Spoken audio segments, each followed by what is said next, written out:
తల ఎత్తిన స్త్రీ ధైర్యం బలికి తరలిపోతోంది. గళమెత్తని దైన్యంలో జనం కుమిలిపోతోంది. మనువాదపు మంటల్లో ఊరు తగలబడుతోంది. మగ పశువుల కాళ్ల కింద మగువ నలిగిపోతోంది.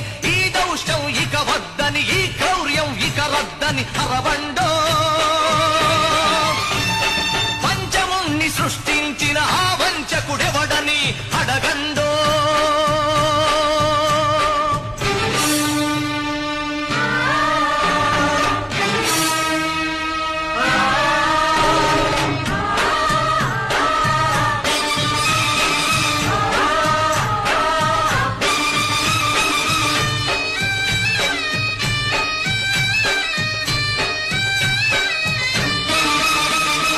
అర్ధరాత్రి ఆడపడుచు సంచరించు